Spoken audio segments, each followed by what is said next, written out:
Hello and welcome back to the Comic Crush. This is Script and Pencils, our comic book creator interview podcast.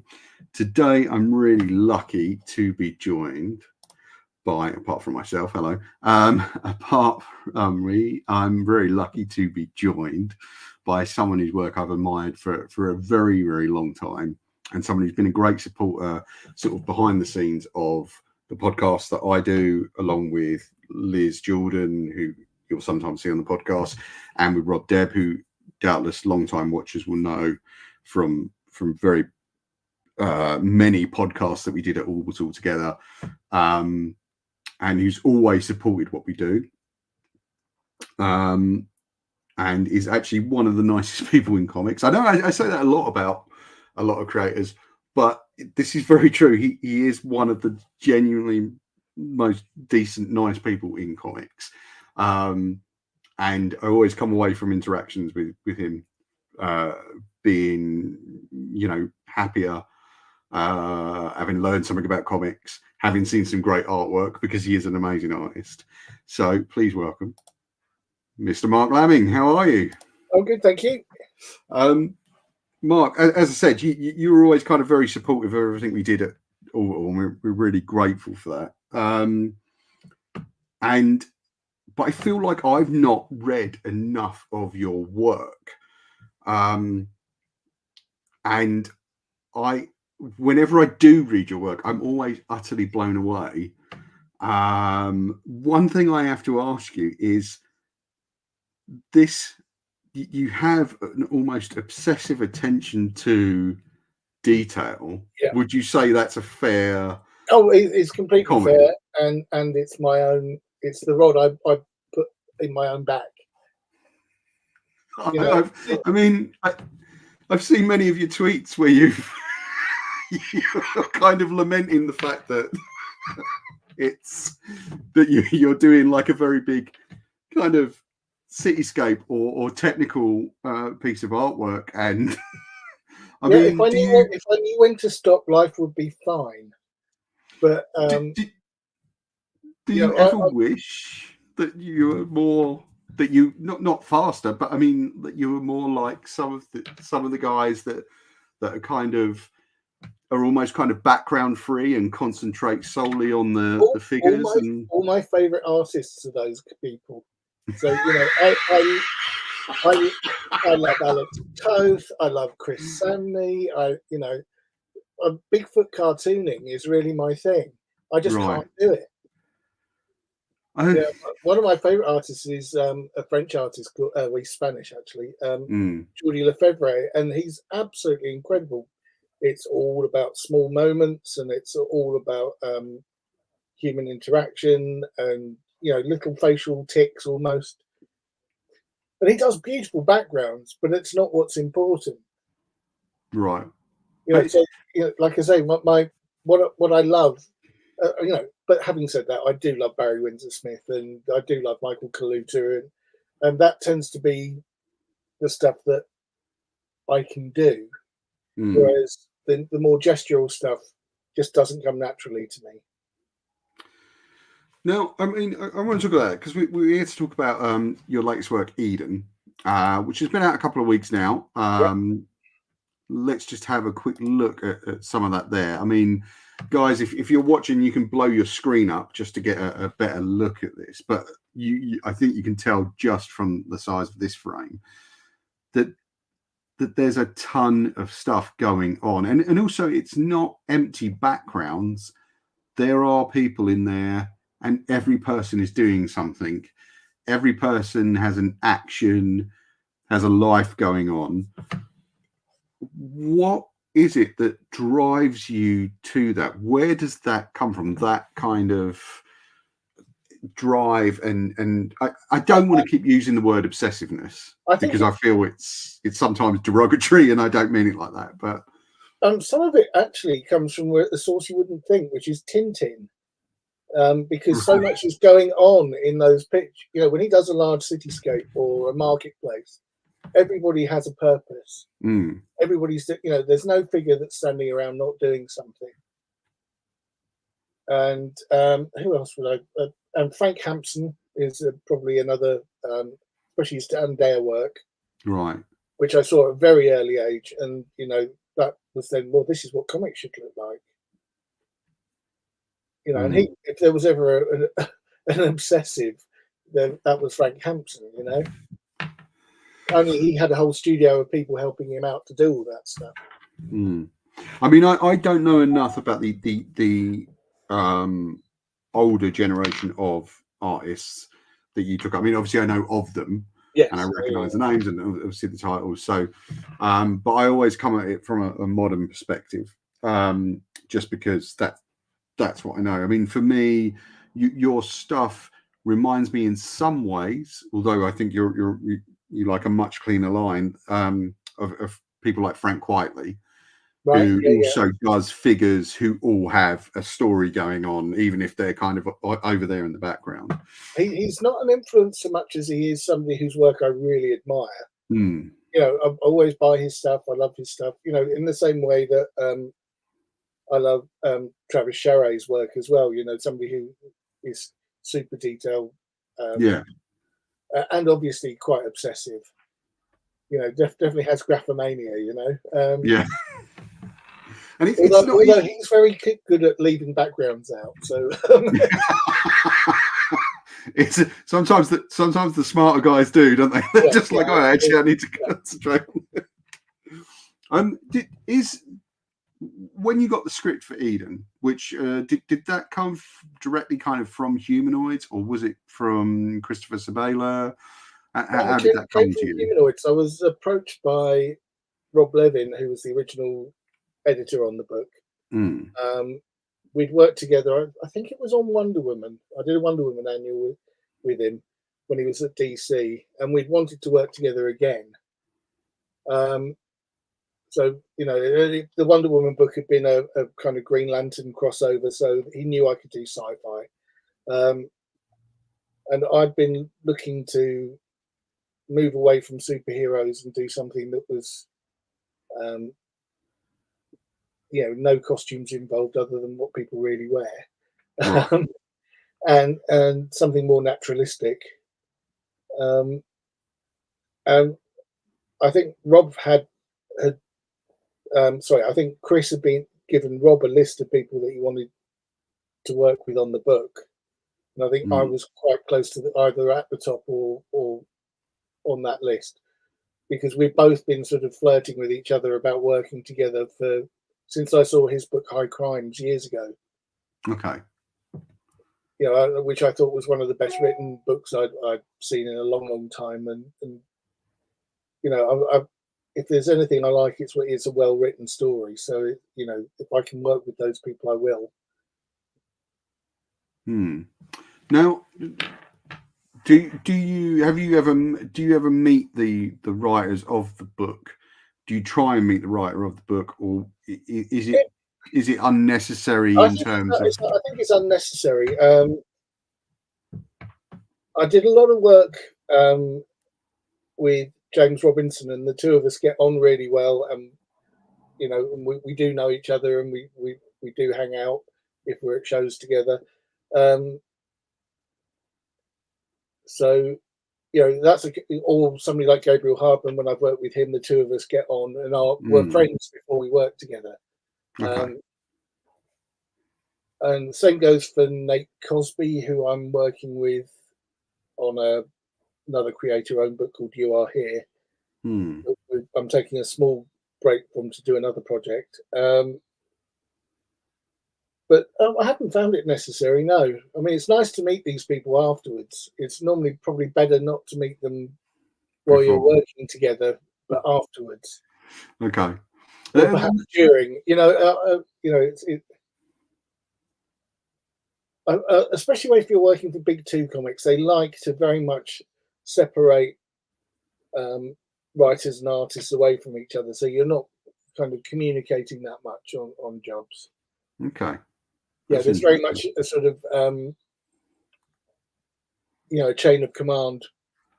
So you rather than complaining about the script to the writer, you'd complain to the editor. The editor would then water it down and talk to the writer, or you know, the other way round about the artwork. You know, Right.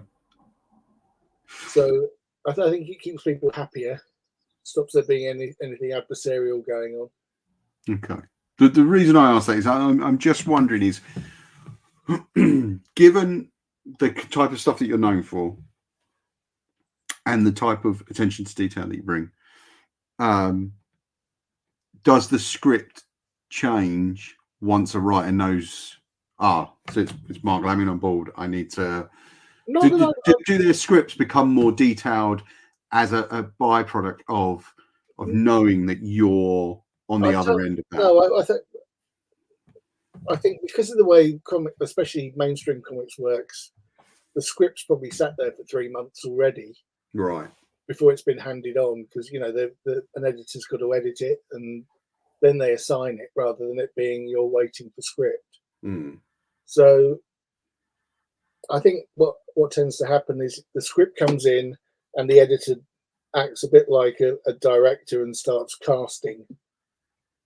You know, so you know, it's more, would he work well or would she work well? Would they work well with the script I have in front of me?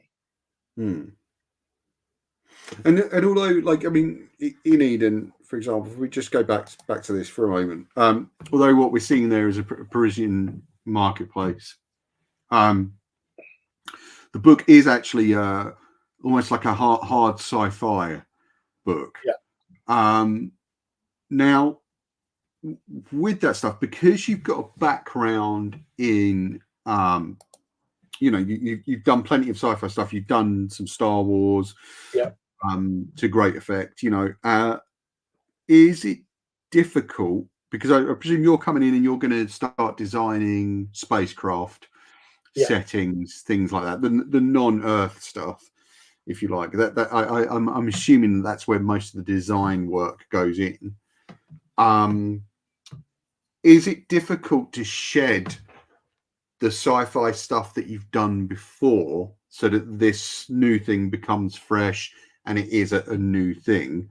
Or do you enjoy kind of maybe taking elements from those worlds and do they even translate, you know, because obviously this is a more hard... Star Wars just wouldn't work with this sort of book. So that's sort of Ralph McCurry world of Star Wars. I would dismiss immediately. What I was looking at for Eden was kind of prototyping and concept stuff of aircraft, planes, spaceships that are being developed now. You know, if you delve enough on the internet, you can find all this stuff. And then, of course, you add your own little bits of logic to it. Yeah, I mean, there's probably more Space 1999 in there than there is Star Wars. Okay, that's interesting. You know, I mean, there's something of it doesn't look like it, but there's something of the Eagle transporter about the main spaceship. That's like, because that is a fantastic design. Yeah. Do you? I mean, I assume you're someone who's grown up, as I have, with those sort of pop culture references. Do you find how can I put this? Having looked at all that stuff for so many years, like I have, do you kind of slow the input down now, or do you want more? Do you want like the next big sci-fi thing to start pulling from? Not suggest that the work is derivative of those things, but I think everyone kind of pulls from each other in little ways. So are you kind of eagerly awaiting the next kind of big sci-fi thing because it's like, right, I want to see what those things are like. I want to see how they're designed. I want to see. I think I'm keen to see it, and then I'm quite often disappointed. I mean, I think growing up with Jerry Anderson, which was everything was brilliant from Stingray onwards.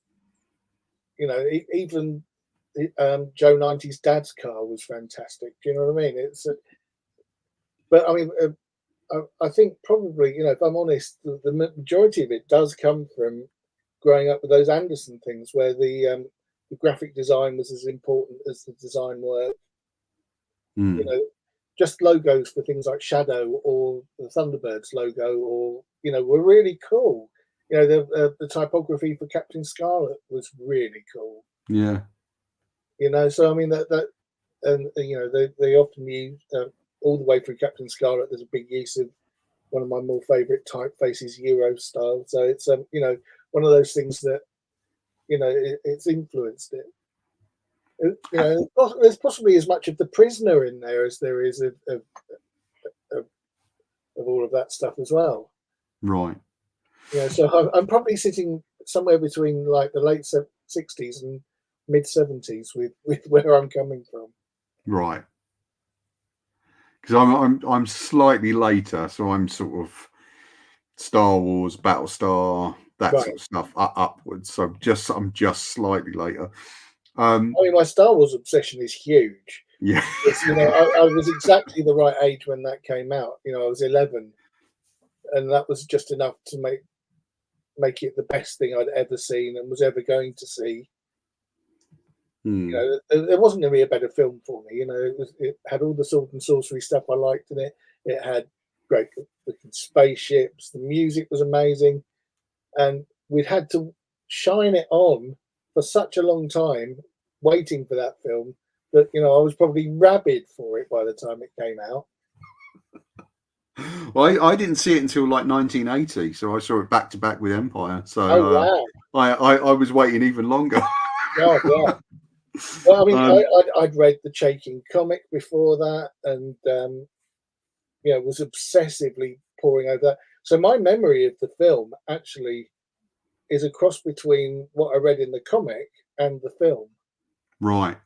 So I'm always convinced that the cut I've seen isn't what I saw at the cinema, because it's the two things. Oh, and of course the novelization, which I devoured as well. So all of those three things together made the film that I ended up imagining I saw in my head. Amazing. I actually found myself picking up the novelization again.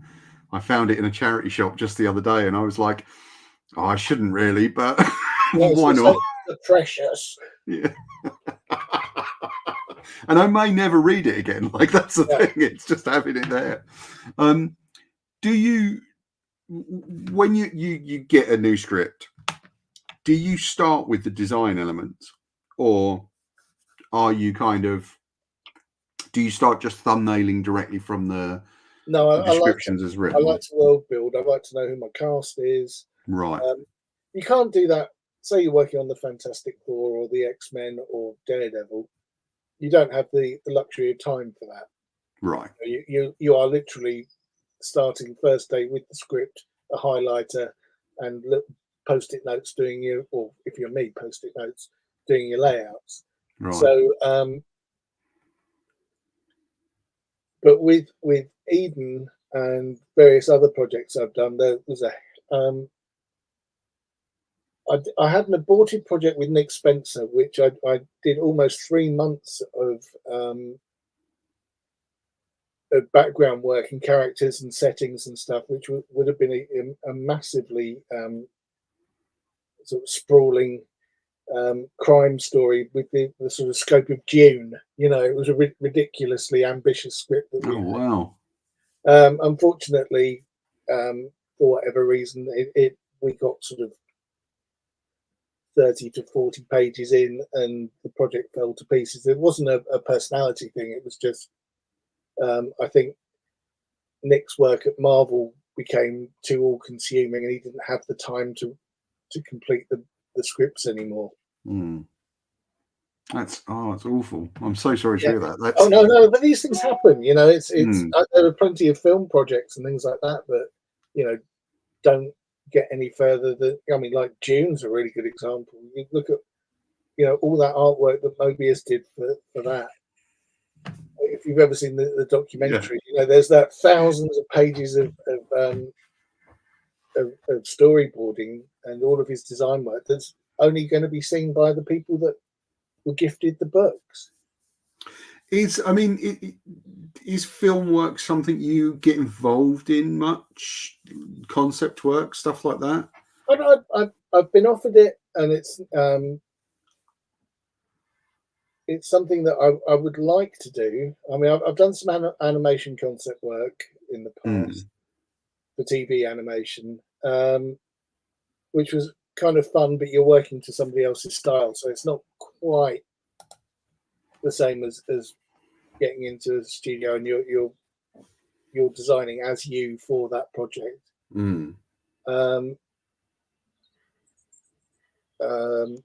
Sorry, where was I? Yeah.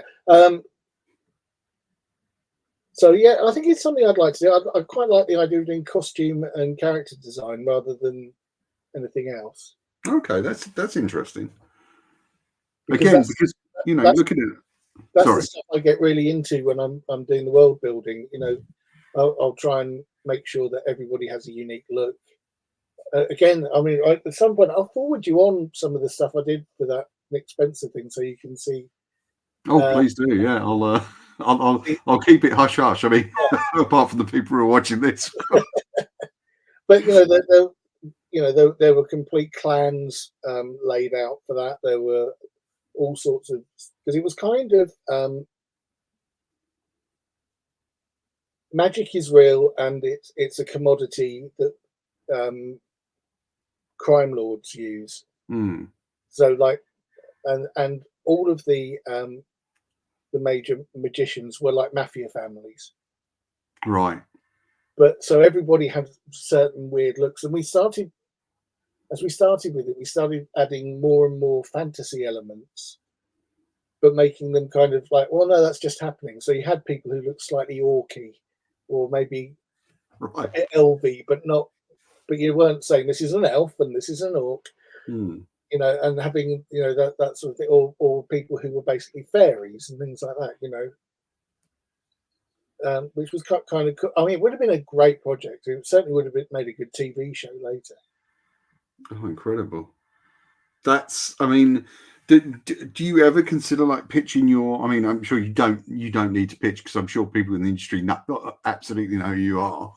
But do you ever feel like pitching towards like the Lord of the Rings show or things like that would allow you kind of a bit more?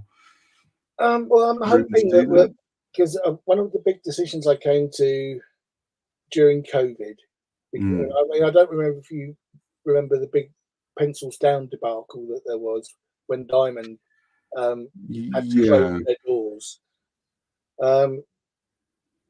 So I was going to be working on a Star Wars project. I had a Valiant book to finish.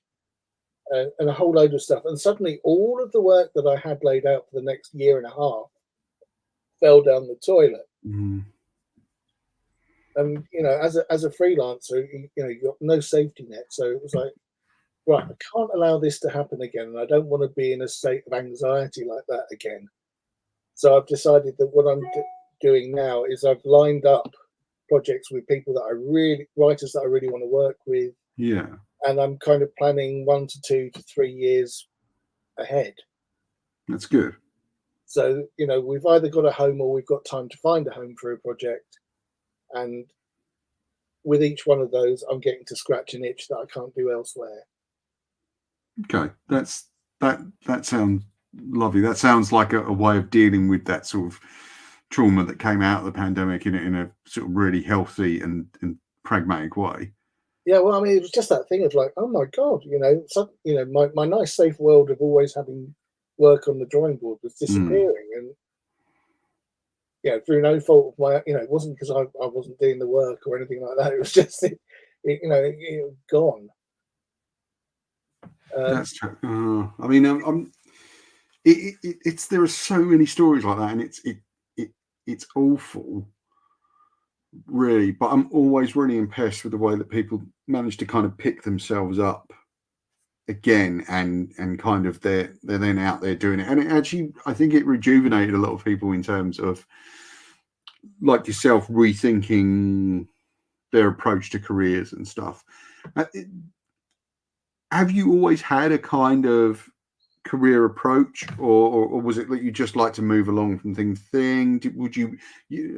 Are you happier knowing that there's going to be work in 3 years? I'm much happier knowing that I've got, you know, when I finish this one, I'm getting to do this next exciting project and so on. So what one of the things I determined was that I basically wrote out a list of all the people that I wanted to work with again, that I'd worked with, and then started approaching them and saying, look, I'm going to be free here.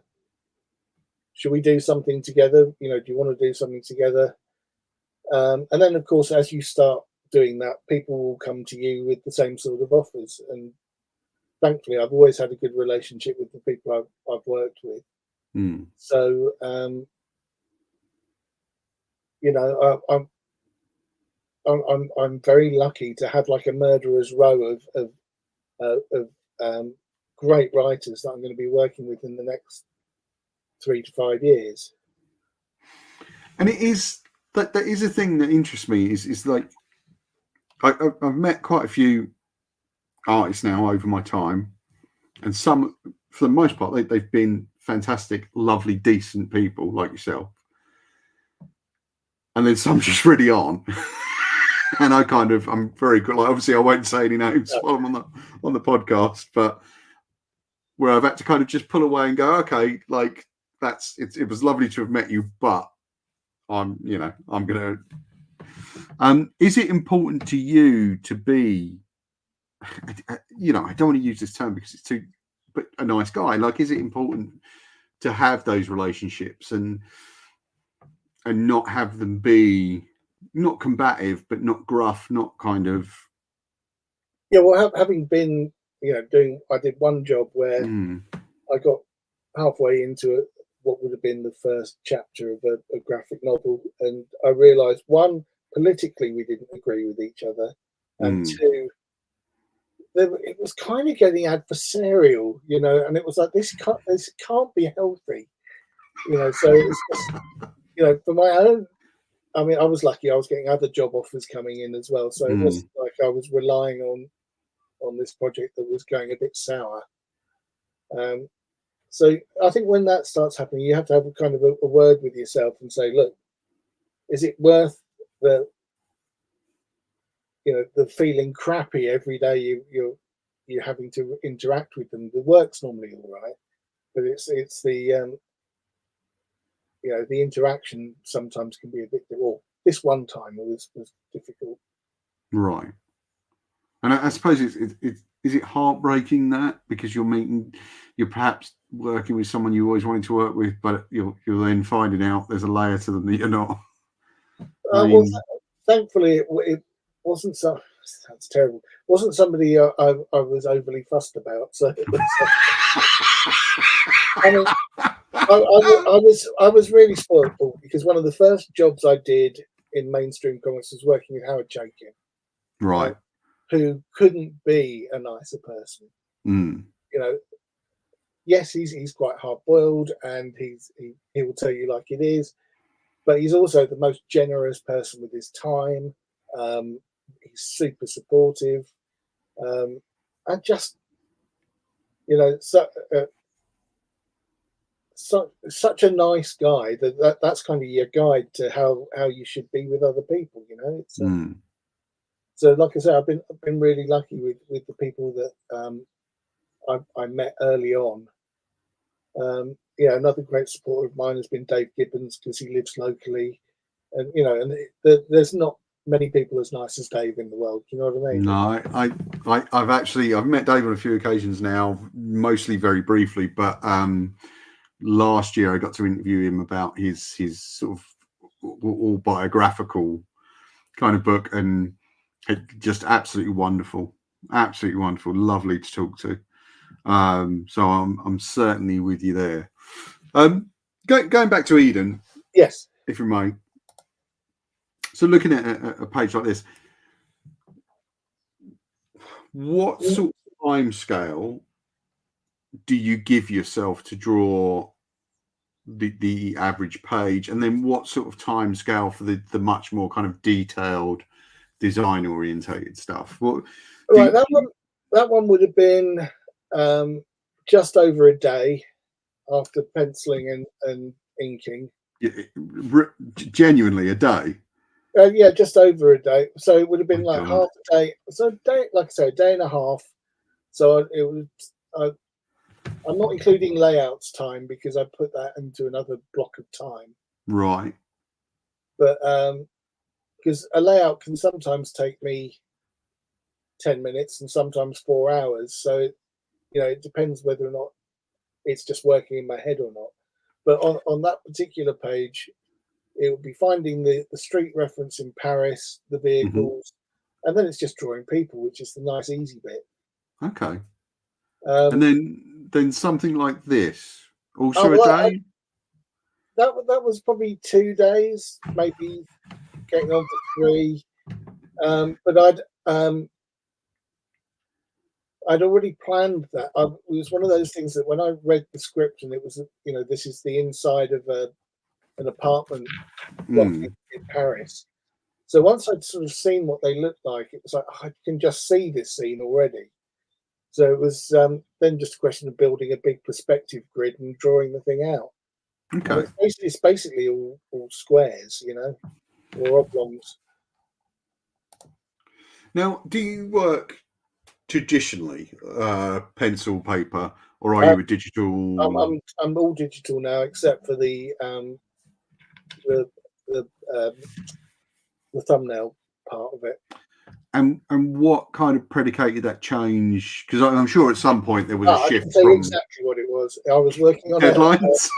Working on a graphic novel for a video game company. Right. And they were still developing the game. Now, that's great for them. Not so good if you've already drawn 36 pages and they decide to change the model for 2 of the characters in the game. Oh, no, yeah, okay. And they just say to you, well, it's all right, it's just a change. And it's like, yeah, but that means I have to cut out the figures. One of those bits of board, stick another bit of board behind it, or completely redraw that panel and stick it on the paper again. Oh my God. So it was just like, okay, well, they paid me a big advance. I'm going to go out and buy a Cintiq, and that's what I'm going to use instead. Right.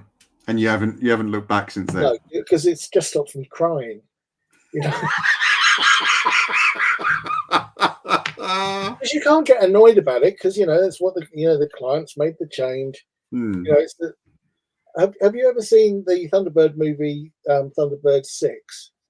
I have a long time ago, but there's a great bit where all the way through, Brains is trying to develop a new Thunderbird for Thunderbirds, which will be Thunderbird 6. And every time he takes it to Mr. Tracy, he's kind of like, oh, it's not really there yet. And there's just a great bit where Brains is in the studio after hearing that again with all of the models in front of him, and he goes, yes, Mr. Tracy, smash. Yes, Mr. Tracy, smash. No, Mr. Tracy. As he's like smashing all of the models and everything, just sitting there getting more and more. That you can have days like that, but it's better not to have them. It's interesting your life comes back to Jerry Anderson there. Yeah. even in your rage, you've you've tied it back to Jerry Anderson. Is it important to you to have to have like honest conversations at the beginning and say, okay, it's going to be this long, and that's what when you hire me, that's not that I feel that you take any longer than any other artist, but I mean, again, I'm assuming that there are going to be bits that are more labor intensive than others. And is it important to have those conversations at the beginning and say, right, this is genuinely how long it's going to take me? Yeah, I mean, I'd like to be a 5 pages a week guy. It's a lot. I mean, that's I think for anyone it's more likely to be 3.5. So it's why on things like the Star Wars books, I'd get hired for an issue or normally on one-shot stuff, because I can say I'd like 5 weeks for that, please, rather than if you get stuck on doing an ongoing. Normally the deadline tends to go 5, 4, 3.5, 3. We need it tomorrow. Yeah. And having done those jobs, when we all know how fast I am, You know, and you just get to the point. It's like, well, I suppose sleep doesn't matter anymore. I mean, you do see some artists. You know, they're out there. They're putting up on social media. Well, you know, I've done 15 hours today, and you just think it's absolutely brutal, and to a certain I degree mean, inhuman. I must admit that's sort of 12 to 14 hours is about my average day. Oh my god! But I'm doing what I love, Paul. So it's Yeah. If the worst thing is when I want to take a break from comics, I'll be probably drawing. You know, I know it sounds ridiculous, but you know that is the thing I love doing. It makes me happy. Yeah, it's always difficult trying to explain that bit to partners. That, you know, yeah, you know that thing that you think gets in the way of everything else. That's what I like doing when I don't have anything to do. Yeah, I think, and there is there an element of addiction, not or not even compulsion. I'm trying to look for the right word here. Like, I think you can equate it similarly to musicians, in that okay, you know you could be in a band and you know you spend all day rehearsing. You might come home and think, you know, I'll just pick up the guitar for a bit of a relax. You know. it's like, well, it always amazes me when you see. And again, not in a negative way, because I've seen some people be negative about it, and other artists be negative about it, and that kind of, you know, riles me up a bit. But where someone will say, "Oh, this is my warm down sketch," and it's just like, but you've been drawing all day. Sometimes what you need to do is your brain can be so cluttered. I mean, I've had this happen today. I'm doing layouts for G. Willow Wilson and Chris Wildgoose's book, The Hunger and the Dust. Right. I'm on like the third issue of that. And it's all big fantasy armies fighting and orcs and things like that. And I just got to the point today after having done 6 pages of layouts over the last 2 days of going, do you know what? I've got to do something else because my brain is too full. You know, so I've been sitting there doing character sketches for my next project this afternoon, Right. just because I had to have. Sometimes you just need to take a you know a gear shift. If you say you've been drawing nothing but buildings all day, it's quite nice to then get into a nice bit of thing, and you can go, that's finished and that's nice. You know, it's a little bit of a reward to you at the end of the day, especially if you had a frustrating day drawing. Are you one of the guys that, you know, you get a calendar at the beginning of a project and you're marking out days? This is how many days it's going to take me. It depresses me. Can't. Right. Okay. There's probably editors watching this going, that's why we get annoyed with you. Yeah, because I'm aware of what the date is. Right. It doesn't help me to stare it in the face. Okay. That's interesting because I set deadlines for myself to try and get things read and written about and whatever, which is much easier than someone writing it and drawing it. But I blow past those all the time. Like I can never, because there's always something else that sort of pops up, and you're like, oh no, actually, I'll just give that one issue a read, and then it's 6 issues, and it's like, oh well, I've done that, but I'm now behind on this. Well, I find that what works best for me is I'll start the day and I'll write out a task list, and if I get somewhere through that task list, I'm doing okay. Okay. You know, because you can then move that on to the next day, and it tends to not feel quite as like, you know, you're not self-flagellating about the fact you haven't finished a page, because that's not helpful either. You know, it's it's one of those things. It's just about keeping your mental health in a good place. Do you know what I mean? It's I think you can. It's very easy to because it's a high pressure job in terms of time. To kill yourself worrying about that, and that possibly gets in the way of you actually doing the work as well. because you're going to have a day when you maybe get 2 or 3 pages done in a day. It'd just be one of those lucky things where, especially in something like Eden, there'd be like a picture of the moon with the spaceship that had built for me in a 3D thing. So all I'm doing is positioning it, putting it on the page, and I've done a background. There's a page done. That's probably taken 4 hours. And are those pages more or less satisfying than the ones that might take? Every page is as frustrating and as satisfying as the next. I mean, you have those ones which feel like a big reward because you've done something mad, and it's like, and you've got to the end of it. And the book I've just been working on, You Are Here, the second half of the first chapter is all set in a dive bar in New York. So you've got all the denizens of the bar which have to sort of rotate in and rotate out because people leave bars over the hours that the 2 people are in there. And there's people playing pool in the background and stuff. And you can get to a point where it's like, do you know what? The bit that's nice is the drawing the people smiling at each other or talking, and everything else just becomes knitting. Okay. I mean, I can't see that you would have the time for this in your work day, but do you ever people watch? Do you ever look? Oh yeah, all the time. One of the things I used to do, back when I was teaching as well, I'd take students out and position them in city centres and just tell them to go and draw people, because quite often, especially when they wanted to do comics, they would all be like wanting to do buff superheroes. I said, look, you're not going to draw many of those. You're really not. It's more important that you can draw somebody wearing a suit well and make sure that the lapels look real.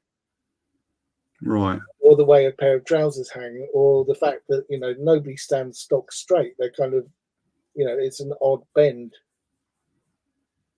Your shoulders are back and your back and your bum sticks out, and then your legs come back to under your head. It's people don't get, people, unless you're looking, you don't see it.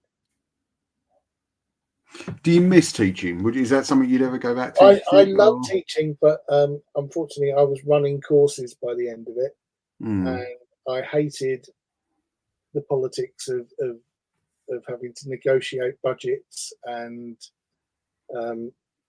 all sorts of stupid things like you start a course and you want to grow a course, and then you get told that there are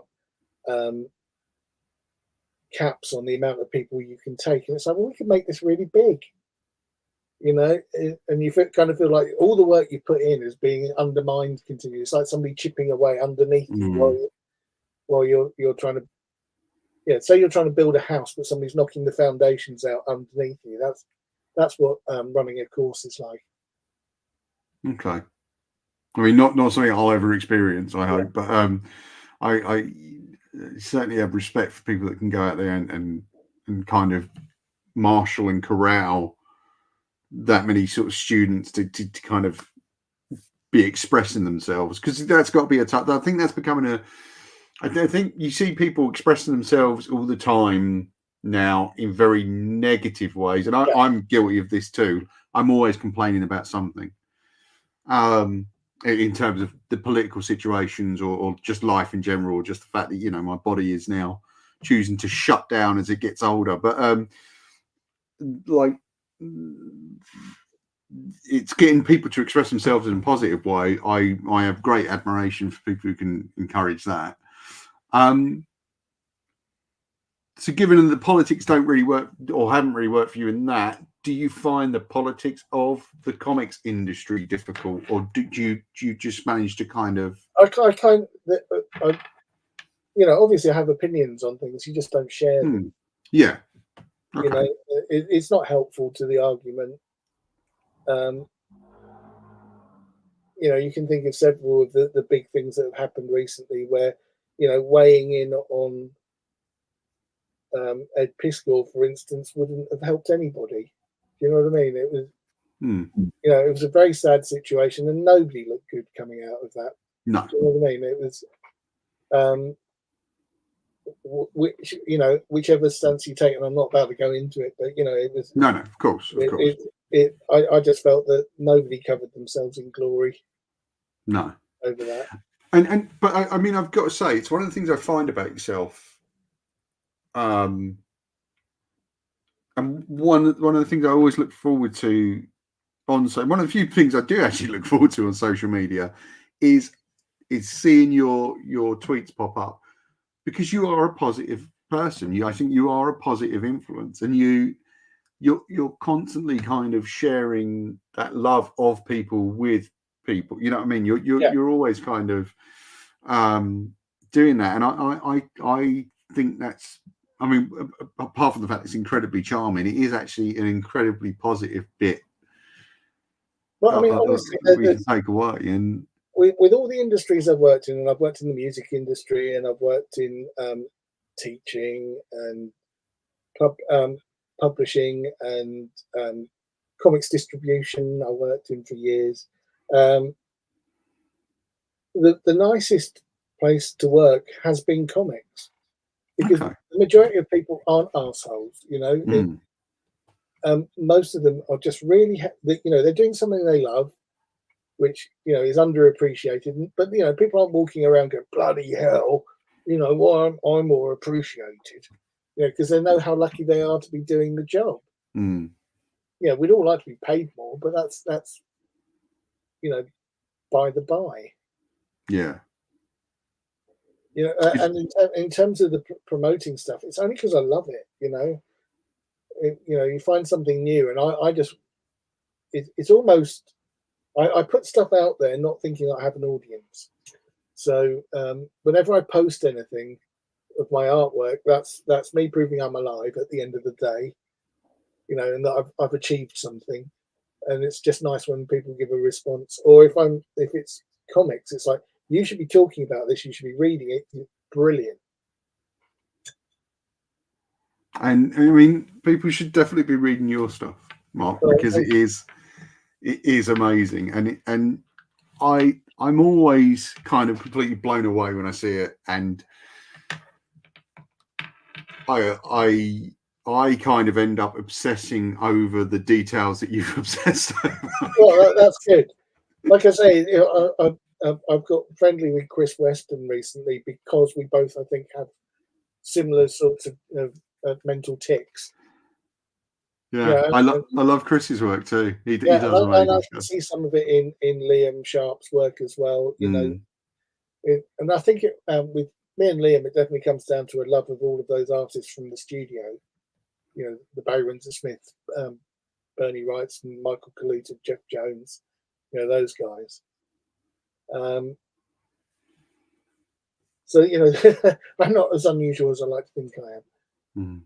But I mean, there's some people that are good with sort of dynamism and movement, and some people that are good with realism and texture and detail.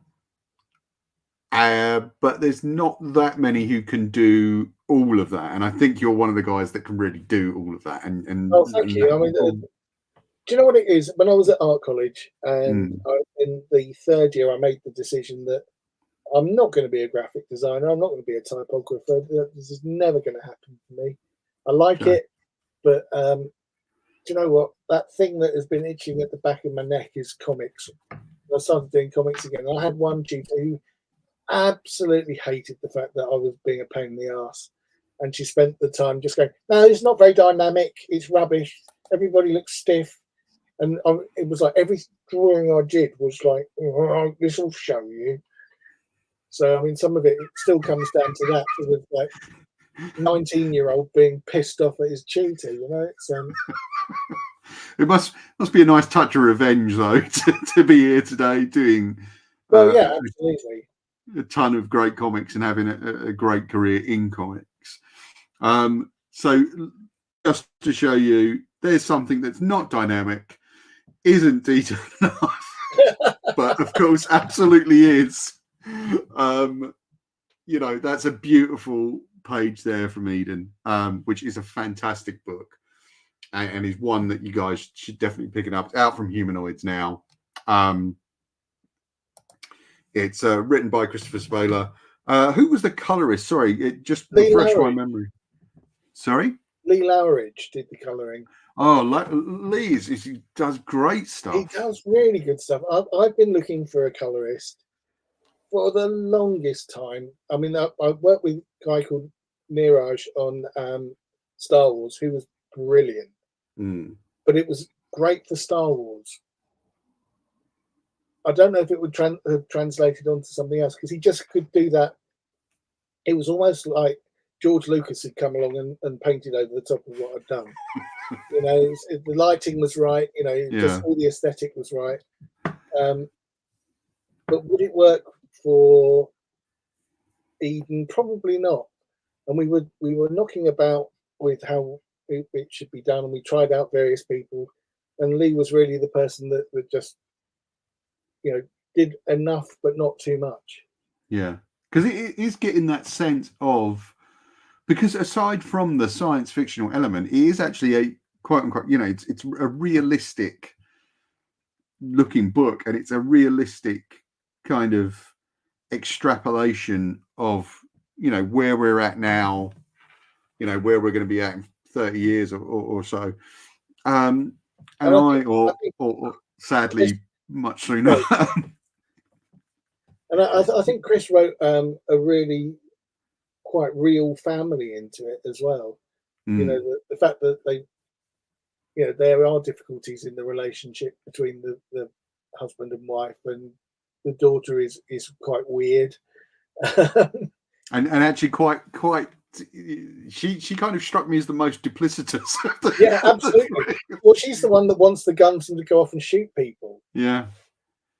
I mean, I found elements of it quite shocking. The quite early on in the book, where they attack the other family whose place they're going to steal. So I don't want to give away too much in the book for people that want to go and read it. They're not giving any thought to that family.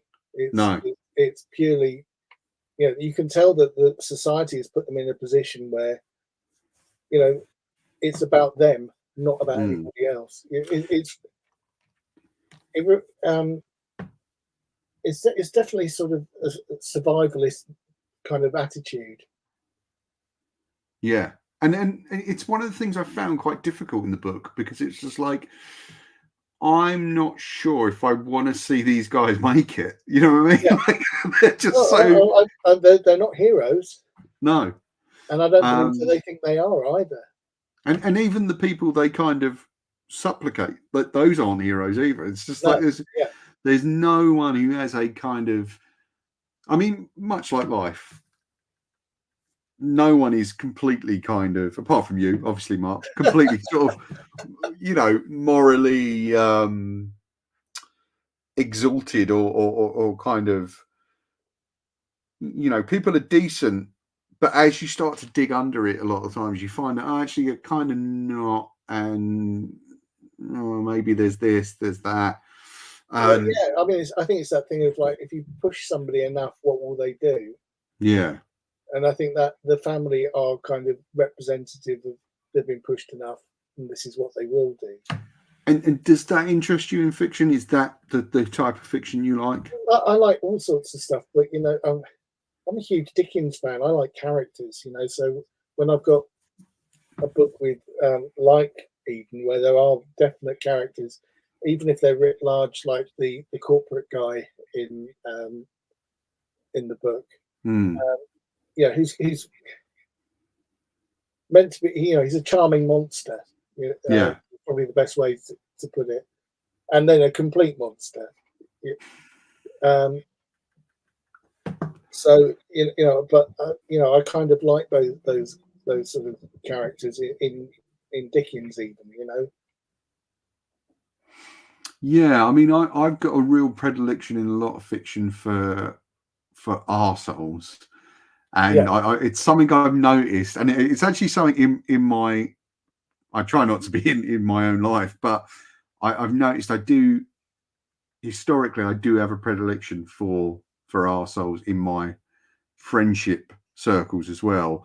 And as I've gotten older, it's something I've tried to kind of move away from, because I've realised it's kind of dangerous and not ultimately not very mentally kind healthy.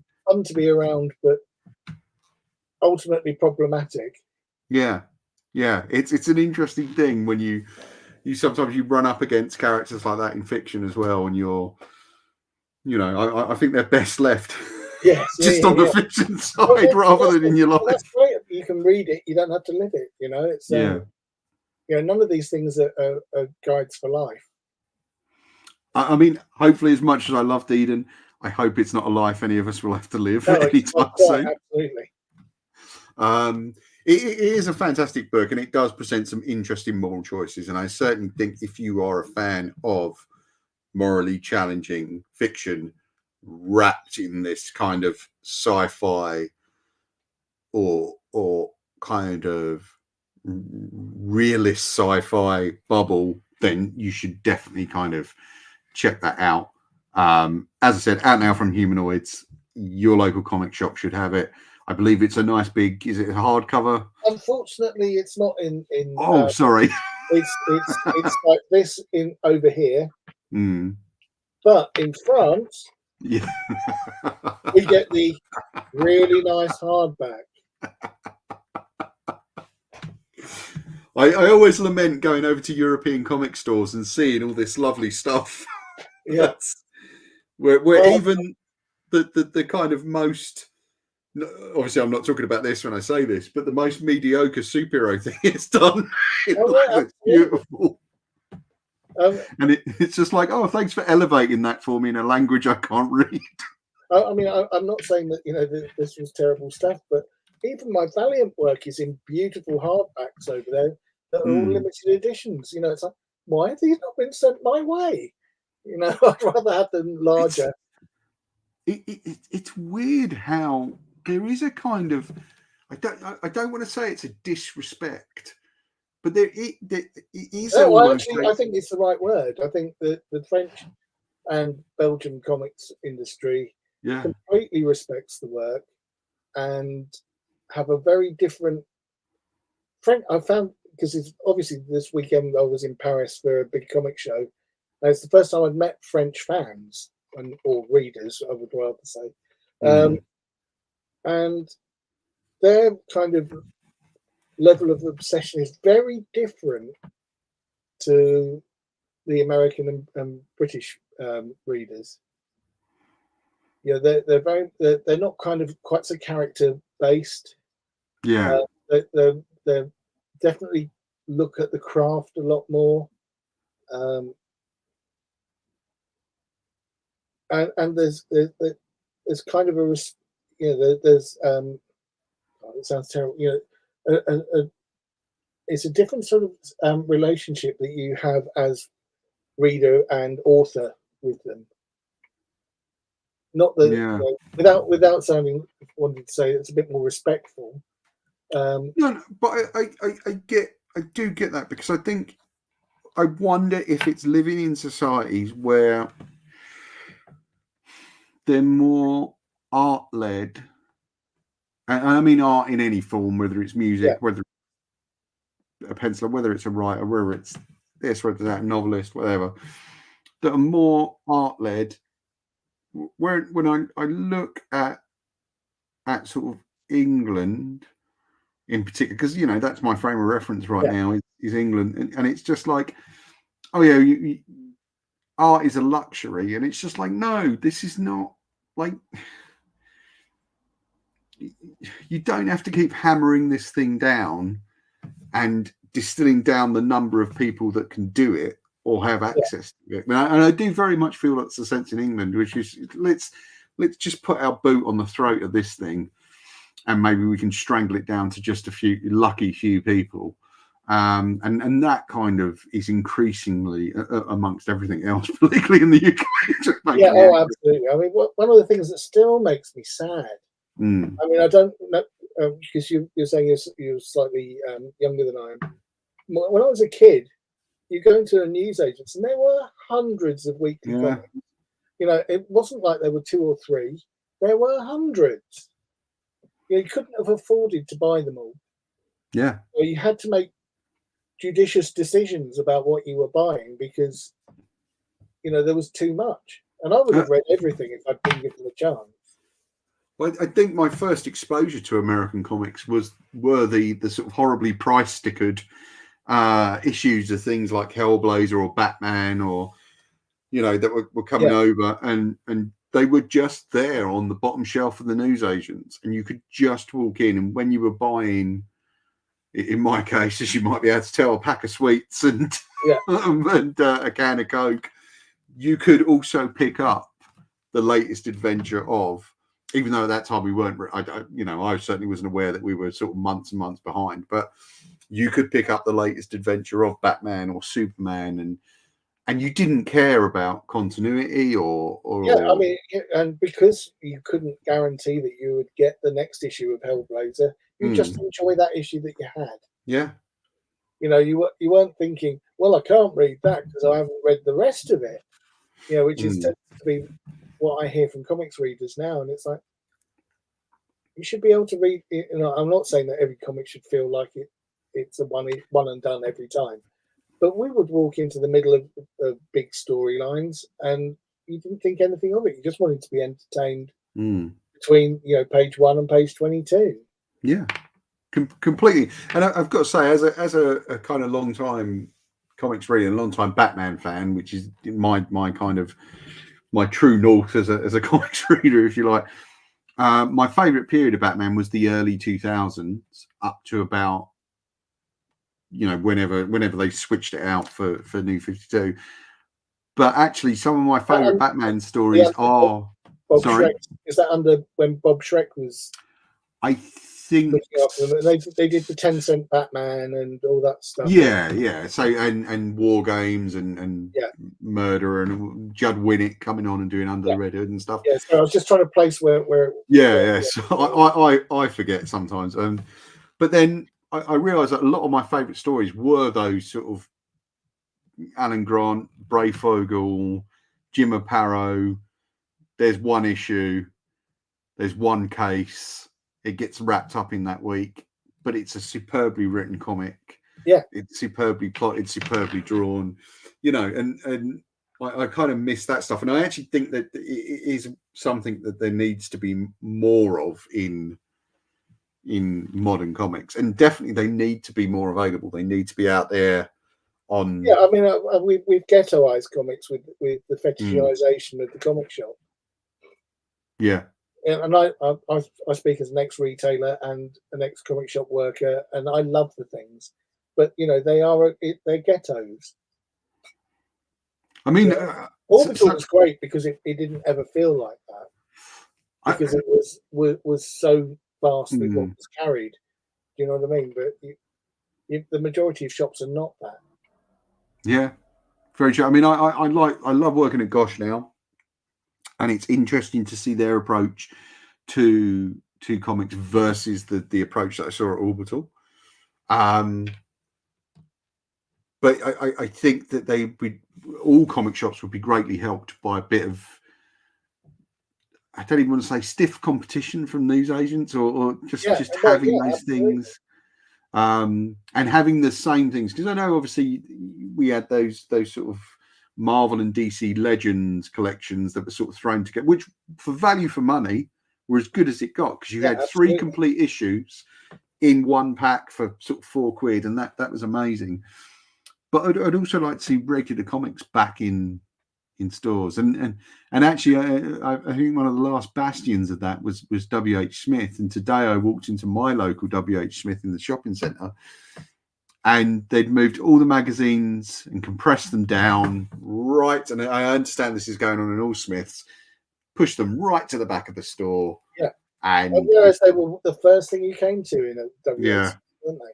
Not anymore. After COVID, my local Smiths didn't have newspapers, didn't have books, and didn't have magazines. Christ, what were they selling? Well, sweeties and whatever else they, art supplies. Right. But it was the one in Wellington City is a big store, and it was like, this is weird. I went in to go and buy the Guardian that day, and it's like, what do you mean I can't get the newspaper? You're a news agent. Yeah. Oh, it's crazy. I lament really the loss of all the great big West End news agents that were selling the sort of more exotic, and by exotic I don't mean naughty. I mean exotic as in terms of this is a film magazine from America.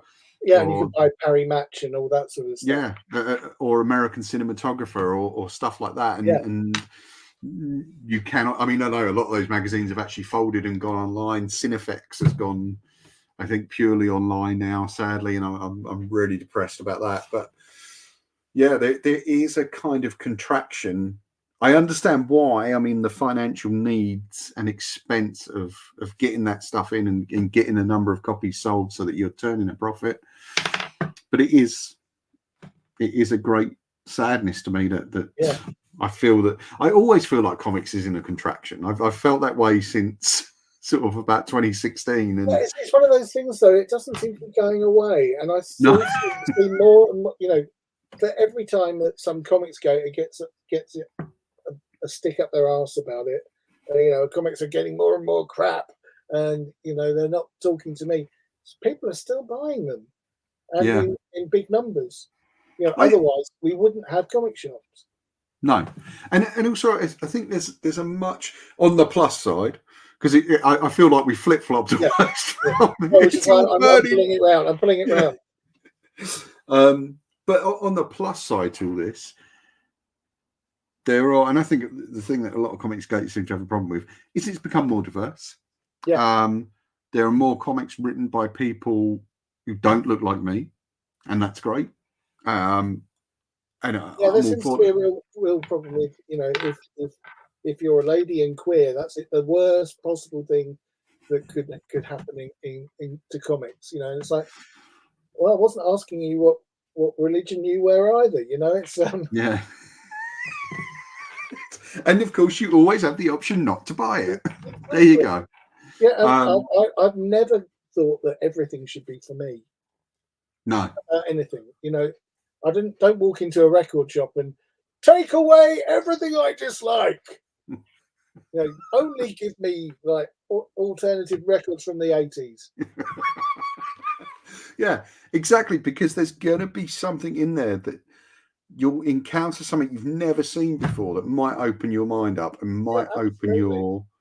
I mean, I've become the biggest change for me is, apart from I'm now trying to read more kind of small press and independent stuff, but I'm also trying. I can't quite let go of all the Spider-Man and all this and Batman.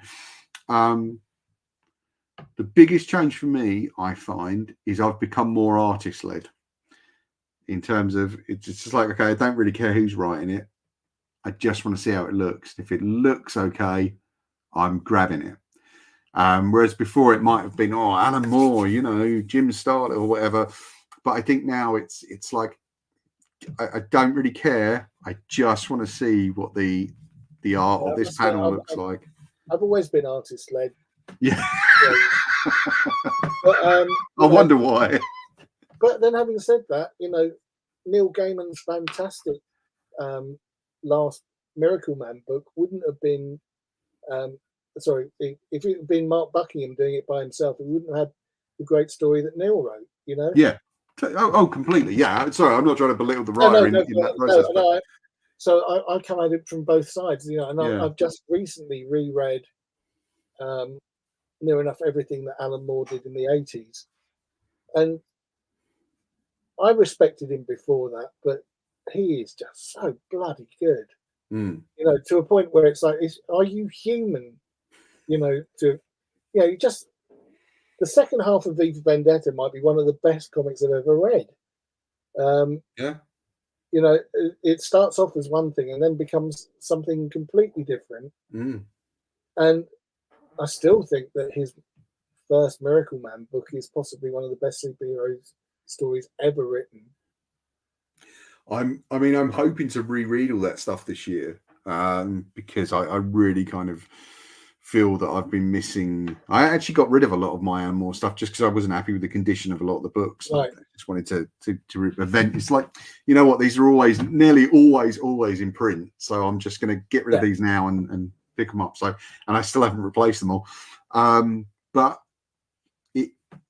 there is that thing again of morally ambiguous characters and a depth of storytelling, and sometimes, as with artists, it just takes one guy to come along and do it slightly differently. Yeah, I mean, to the point where you almost, I mean, Frank Miller was really good and gave us something, and Alan just went, challenge accepted. Yeah. Yeah, completely.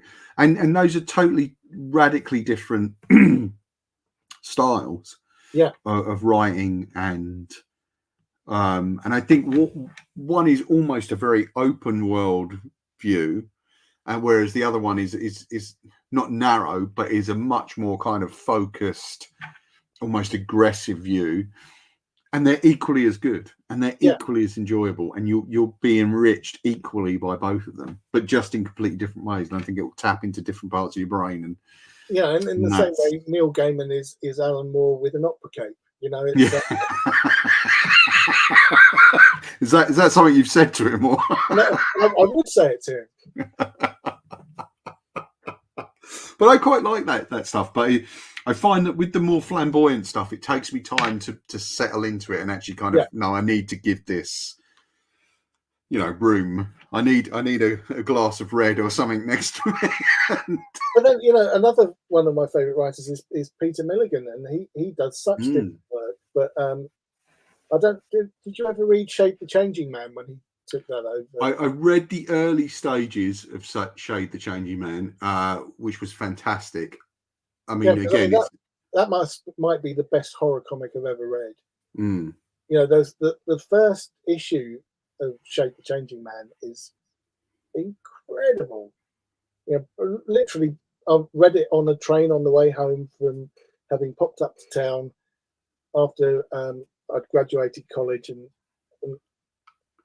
I didn't put it down, and I think I was still reading it walking from the train to my house because it was so good and gripping.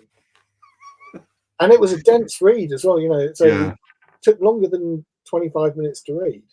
I think a lot of that stuff came along at a time when I was just a shade too young, or not quite smart enough to fully understand. It's like Viva Vendetta. I had to keep going back to 8 or 10 times before I got it. Yeah. But what kept me going back was, look at these really beguiling colours and shapes, and that kind of look like crayons and stuff. And then later on, I found out, they were crayons. And it's that kind of stuff that keeps you going back. And I love the fact that it's a medium you can keep going back to and discovering new things in. Absolutely. I mean, it's great. You can rewind a film, but it's not quite the same thing. No, because it's a very immediate medium. Even though you watch it and rewatch it, it's a very immediate thing. Film and comics aren't. Well, it requires you to be part of the story, I think. Yeah, because you've got to turn the page, right? Yeah, but you can also. I mean, it's one of the few things that Grant Morrison said that really blew my mind was you can travel in time with a comic book. You can go backwards and forwards in time. Yeah. Absolutely. In fact, I was listening to that interview just about 2 days ago. I was really, in terms of like the things that you can do with comics that you can't do with anything else. That's where it really hits it on the head, I think. Yeah, it's an amazing medium, and I love it, and you clearly love it. I mean, you're doing spectacular work, Mark, and thank you for sitting down and doing this evening and it's been great fun. Take up so much of your time. And I'm glad we really got into the weeds at the end there. It's that was really enjoyable, and I really appreciate you sort of taking us in there. So Eden, as I've said, available now. Mark, can you talk about what you've got next, or what's coming next? Or... Unfortunately, I can't. I'm doing another long form book. But I don't think that's going to be announced until probably Thought Bubble. So I'll just be busy doing stuff. And I've already said that I'm doing the layouts on the Hunger and the Dust. I can't really talk about anything else that I'm doing. But it's good. Yeah, I mean, I know it will be. It's all going to be good. I'm going to put Marc's socials in the description box underneath this video, so you guys can follow Marc, and it really is worth following Marc. If not, and I'll talk to people online as well. I quite enjoy that. So Marc is one of the people that will kind of reach out to you and discuss things with you. And if not for seeing early looks at all the great stuff he's got coming, it's definitely worth it just for the positivity, I have to say. Yeah, and the bad music I post as well. That's always good. It's not true, folks. It's good music. It's good music. Marc, thank you so much. Thank you guys for listening. Do check out the Patreon. You can get extra stuff when I find the time to make it on the Patreon from £2 a month, and do check out the web store where I sell comics, so you can take a look at what's there. There's some great modern comics there. At the moment we've got some great independent and small press stuff in our indie comic shop. Do check that out. Marc, thank you for being with us. Don't forget to check out at the Comic Crush, Twitter, Instagram, Threads, and various other socials. There are so many now, I forget what they are, but do follow us, guys, and I hope you enjoyed this. Thanks for being with us, Marc. Goodbye.